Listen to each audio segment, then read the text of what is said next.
If one is interested in having the accumulated wisdom of different generations, one should read the stories of great men and opinions of the great thinkers who tried to convey their experience and wisdom through the medium of books.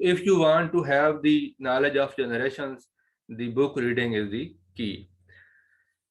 Surround yourself with good books and you will have a fortress that will protect you from hours of loneliness.